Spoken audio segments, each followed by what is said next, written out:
안녕하세요 여러분, 시아맘의 이광재입니다. 이번 시간에는 초보에서 빨리 벗어나는 법에 대해서 이야기해 보려고 합니다. 시에 대해 잘 모르는 시절에는 시라는 것을 그 안에 담긴 것보다 형식으로 먼저 파악하게 되기 쉽습니다. 그렇다는 것은 시에 무엇이 담겨 있느냐 보다도 분위기나 어투, 모양 등을 쫓을 수 있다는 이야기죠. 그런데 이러한 것을 쫓기 전에 시에 무엇을 담고 있는지에 대한 자각이 필요합니다. 말하자면 요리사가 요리 메뉴를 정하는 일이죠. 물론 여기서 말하는 메뉴라는 것이 나는 어떤 시를 써야지 하고 쓸 수 있는 그런 메뉴의 차원이 아니라 가령 새우를 봤으면 새우로부터 떠오를 수 있는 요리군이 있을 것이고, 닭고기면 닭고기에 맞는 요리들이 있을 것이며, 시금치가 있으면 이것을 나물로 무칠지 아니면 다른 부재료로 쓸지 어떤 가늠을 하고 파악을 한다는 이야기입니다. 시를 쓰는 사람은 분위기에 취해서만 시를 써서는 안 됩니다. 적어도 자신이 사용하고 있는 재료의 정체성 정도는 알고 있어야 하는 것이죠. 이것을 잘 파악하지 못했을 경우 시금치만으로 메인 요리를 만들려고 할 수도 있게 되고, 닭고기를 그저 사이드 메뉴로밖에 활용하지 못할 수도 있습니다. 그런데 주로 초보들에게서 일어나는 일은 이러한 시금치만으로 무언가를 만들려고 할 때의 경우일 것입니다. 물론 시금치는 음식으로서 좋은 음식이죠. 그러나 메인으로 치기에는 뭔가 부족하다는 것을 누구나 느낄 수 있을 것입니다. 그러니까 여기서 말씀드리고자 하는 것은 대수롭지 않은 것은 대수롭지 않게 말할 수 있어야 한다는 것입니다.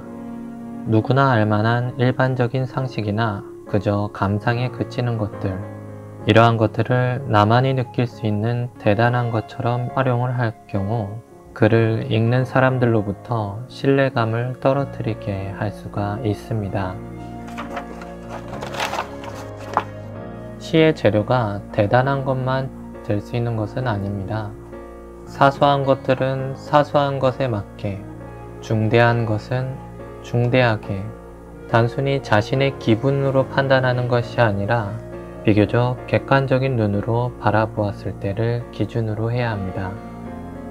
이러한 것이 실패하게 될 경우 사소하고 일반적인 것을 큰 것으로 만들려는 작업이 이루어질 텐데요. 그러나 큰 것을 만들기 위해서는 당연히 그 재료가 큰 것이어야 합니다. 그런데 일반적인 것으로 큰 것을 만들려고 하니 중간에서 인위적인 작용이 들어가게 됩니다. 요리로 치자면 과도한 조미료고 합성 첨가물인 셈입니다. 큰 것을 쓰려고 하는데 자꾸 큰 것이 안 나오고 작은 것만 나온다면 그것은 재료 자체가 작은 것이었음을 알아채야 합니다. 크고 좋은 재료는 재료 그 자체로도 요리가 될 수 있습니다. 요리 중에 날 것으로 먹거나 가볍게 데쳐 먹는 음식들이 있죠. 가령 육회 같은 경우는 아무 고기로나 만들 수 없기 때문에 특별한 조리 과정을 거치지 않고 요리가 됩니다.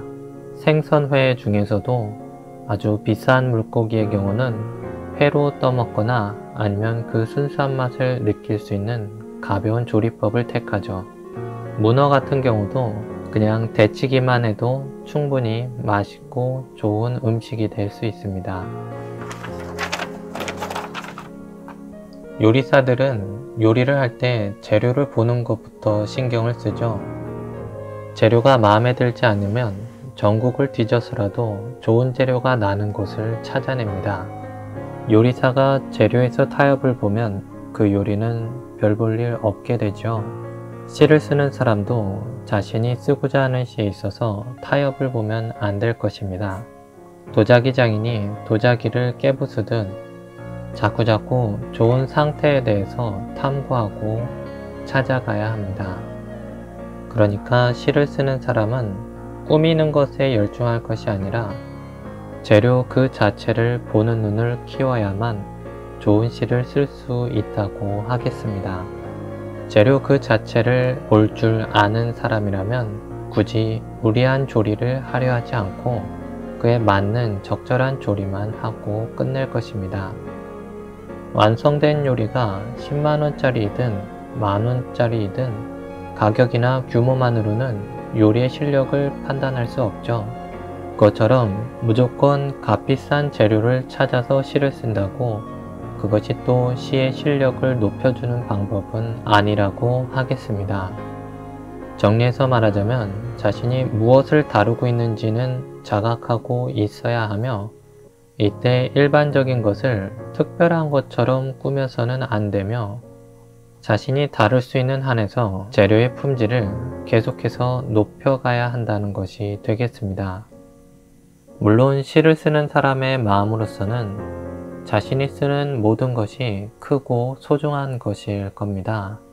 그러나 여기서 말씀드린 것은 그것을 과장해선 안 된다는 것이지 자신이 느낀 것에 대해서 의심을 품으라는 이야기는 아닙니다.